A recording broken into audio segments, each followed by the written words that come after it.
नमस्कार दोस्तों, मैं वक्रतुंड कोचिंग क्लासेस के इस ऑनलाइन प्लेटफॉर्म पर आपका स्वागत करता हूं।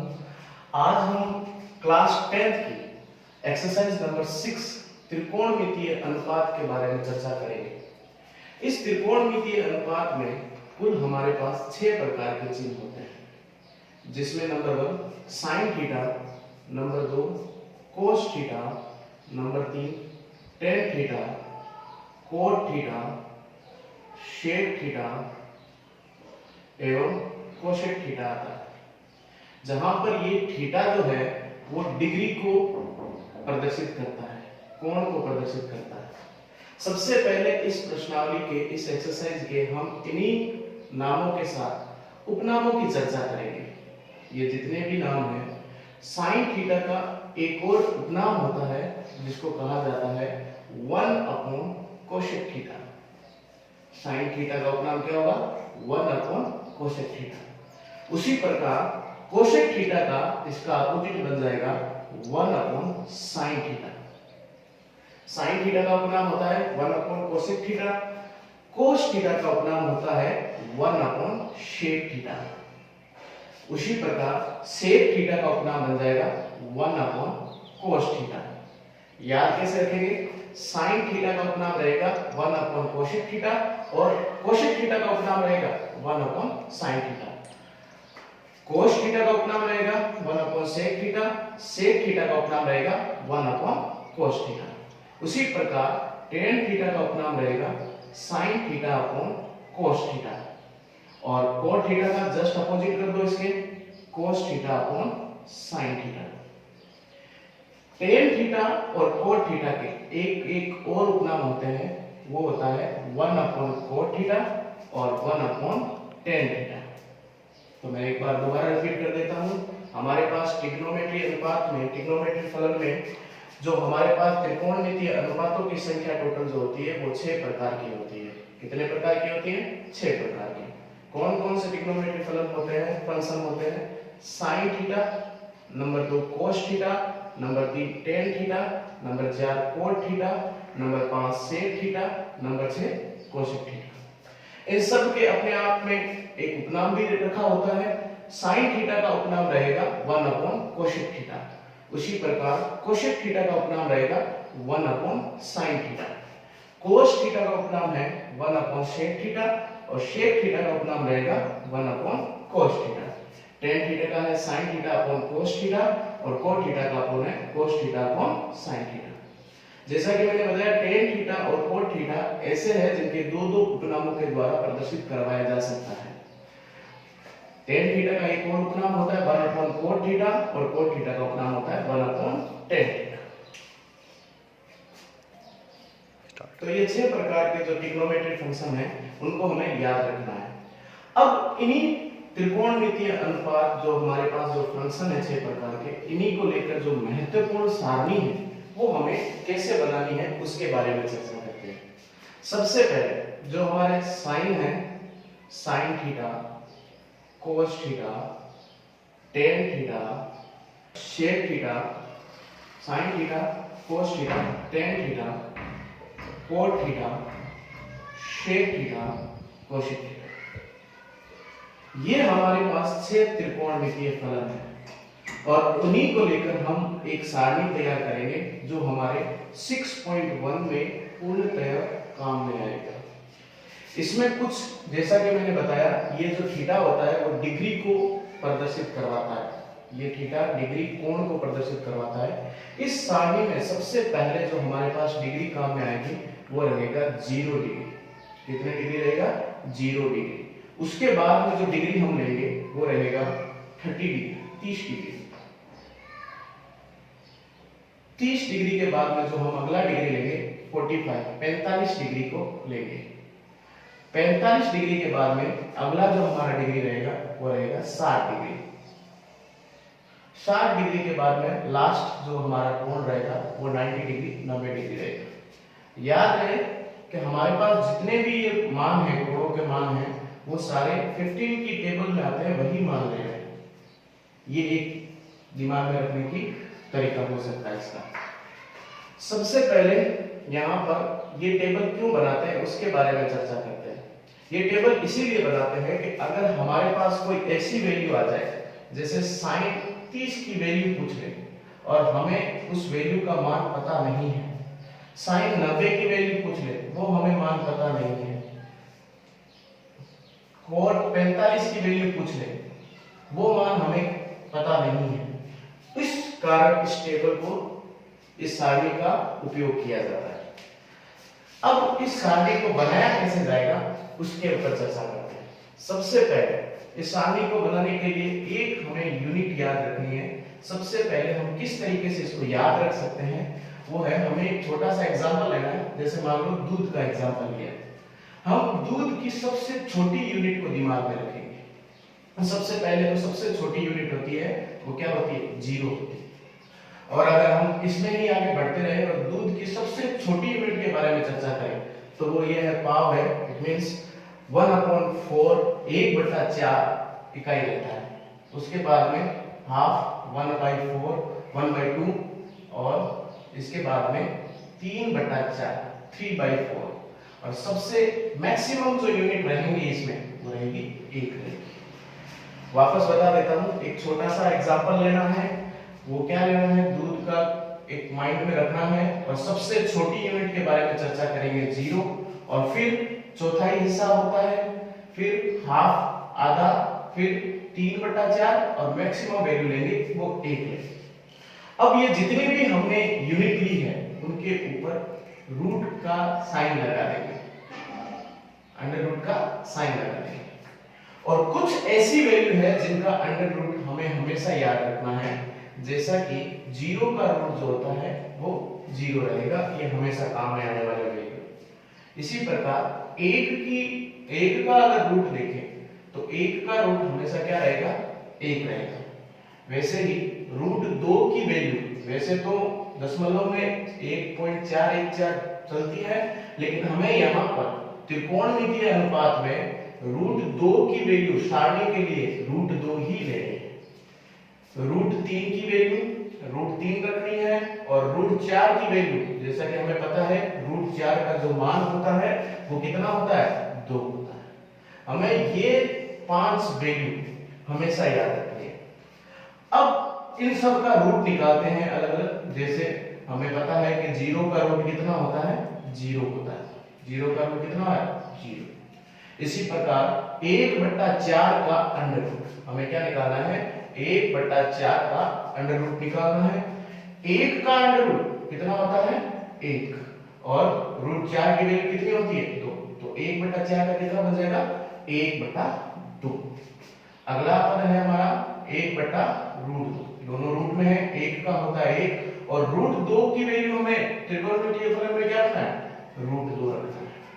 इसी प्रकार रूट 3 की वैल्यू कितनी रहेगी, √3 और 4 की वैल्यू कितनी रहेगी, 2 रहेगी और रूट 1 का मान कितना रहेगा, 1 रह जाएगा।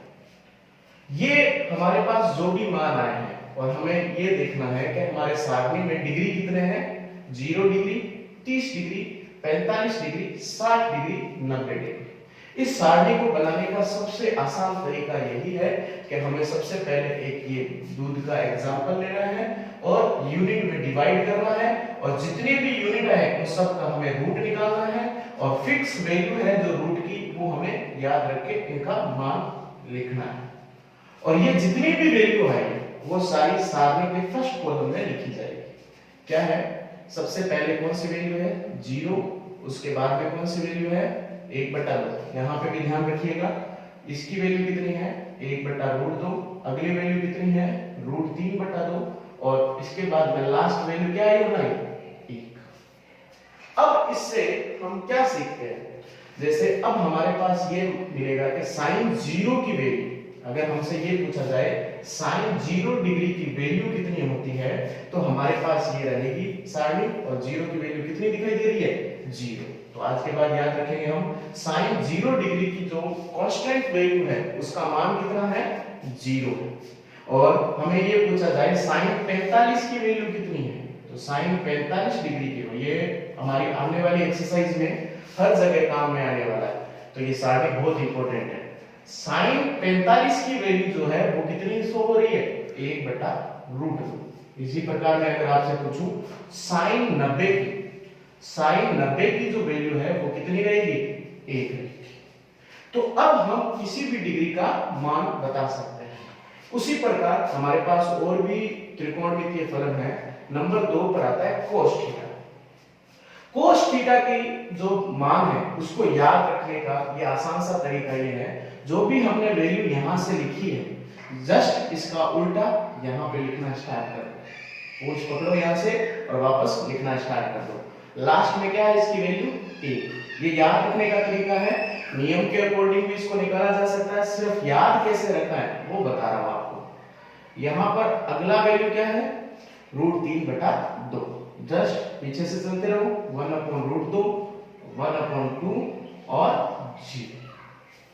ये हमारे साइन थीटा के सारे डिग्री के मान हमारे पास है और उसी प्रकार कोस थीटा की मान भी हमारे पास अवेलेबल हो गए। अगर आपसे पूछा जाए कोस 90 की वैल्यू कितनी है, तो ज्यादा टाइम ना लेते हुए आप क्या बताओगे, कोस 90 की वैल्यू है वो हमारे पास 0 है। और ऐसे भी हम नंबर 3 जो त्रिकोणमितीय फलन है tan थीटा, उसकी भी वैल्यू निकाल सकते हैं। लेकिन tan थीटा की वैल्यू निकालने के लिए सबसे पहले जो शुरुआत में आपको बताया गया था उपनामों के बारे में, उसको यूज में लेना पड़ेगा। याद करो, मैंने tan थीटा का उपनाम आपको कुछ बताया था, वो ये बताया था sin theta upon cos theta, जो यहाँ पे हमारी वैल्यू निकालने में, मान निकालने में हेल्प करेगा। हमने tan थीटा का जो उपनाम बताया था वो ये बताया था sin theta upon cos theta. sin theta का मान हमारे पास है और cos थीटा का भी हमारे मान पास है। दोनों का हमें क्या करना है, भाग देना है, और जो वैल्यू आएगी हमारे पास वो किसकी वैल्यू होगी, tan थीटा की वैल्यू होगी। जैसा कि एक मान निकालते हैं, सबसे पहला मान यहां पर tan 0 का मान मैं निकालना चाहता हूं। तो tan 0 का निकालने के लिए हमें sin 0 का मान रखना पड़ेगा, और sin 0 का मान कितना है हमारे पास, 0 है। और cos 0 डिग्री का मान हमारे पास कितना है, 1।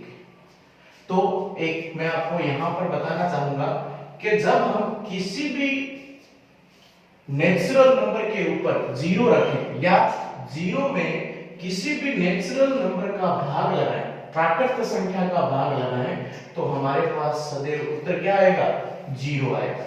तो ये बात हमेशा ध्यान में रखना कि जब कभी 0 में प्राकृत संख्या का भाग लगाया जाता है तो हमारा जो आंसर आता है वो क्या आएगा, 0।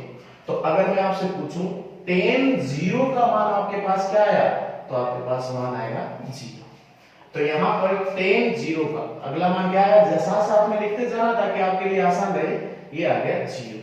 ये उपनामों की सहायता से आ रहा है।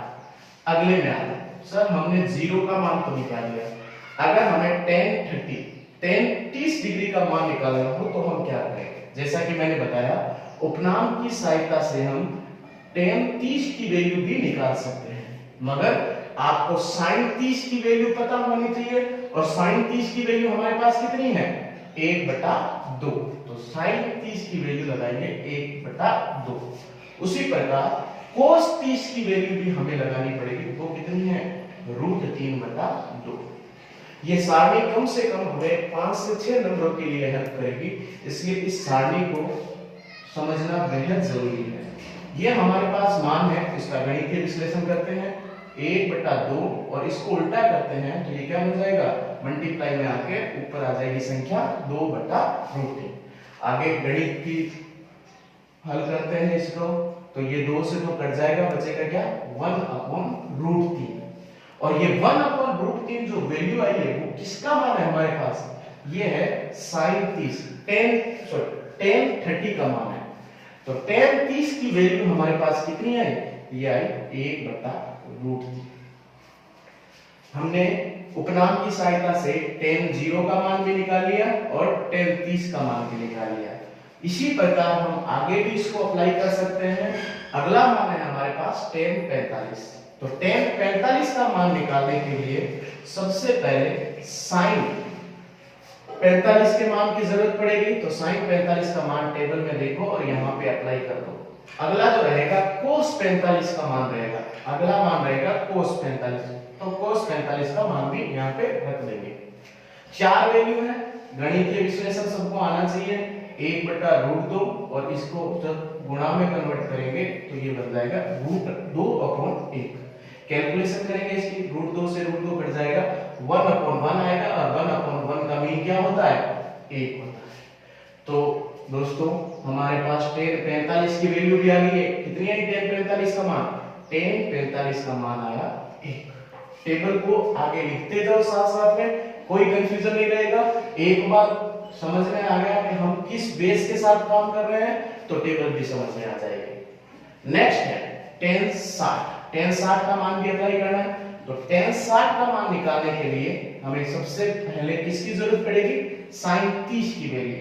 तो sin 30 की वैल्यू हमारे पास कितनी है, √3/2 और cos 30 की वैल्यू कितनी है, 1/2। मान रख दिए, जैसा कि मैंने कहा आगे इसको हल करते जाओ, √3/2 और 2/1, 2 से 2 कट जाएगा, बचेगा कितना, √3/1।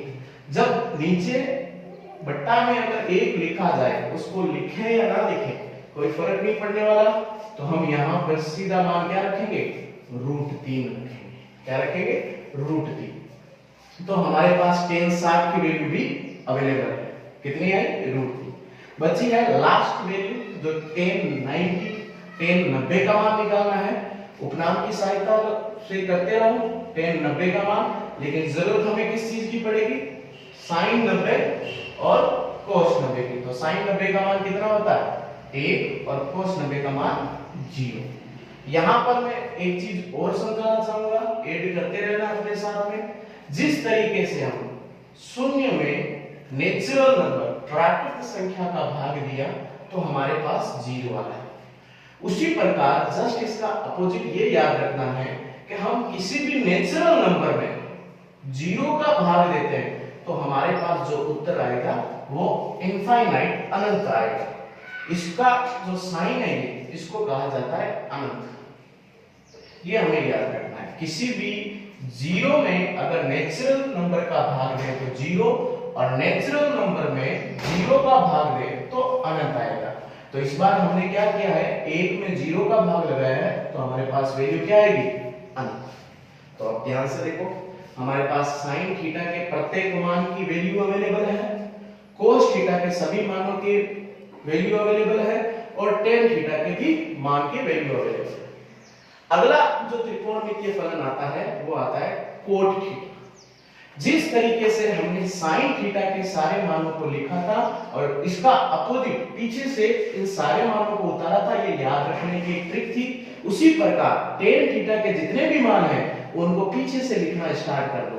क्या है पीछे, अनंत, उसके बाद में क्या आएगा, √3, फिर 1, फिर आएगा अगला 1/√3 और फिर आएगा 0। तो हमारे पास cot थीटा की भी वैल्यू तैयार है। अगर सर हमें इस ट्रिक को याद ना करके अगर cot थीटा का मान भी जिस प्रकार से हमने tan थीटा का मान निकाला था वो किस तरीके से निकाला जा सकता है, तो वो भी ज्यादा मुश्किल नहीं है। वही जो हमने tan थीटा के साथ उपनामों का यूज में काम किया था, उसी प्रकार cot थीटा का भी उपनाम यहाँ पे काम में लिया जा सकता है। जैसे cot थीटा का उपनाम क्या होता है, cos theta upon sin theta.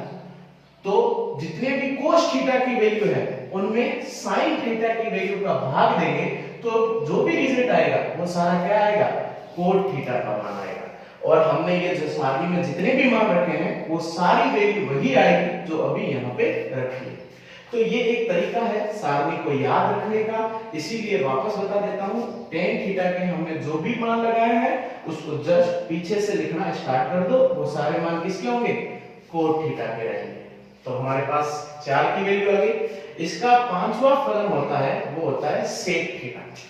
sec theta के डिग्रियों के मान निकालने के लिए वापस हमें पहले के बारे में सोचना पड़ेगा कि इसके उपनामों की सहायता से हमें sec थीटा के सभी कोणों का मान निकालना पड़ेगा।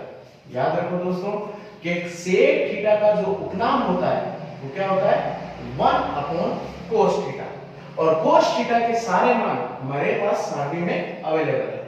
तो हम अगर cos 0 का मान निकालना, कितने डिग्री का, cos 0 का मान निकालना हो तो यहां पर 1 के नीचे क्या करेंगे, cos थीटा की cos 0 का मान अप्लाई करेंगे।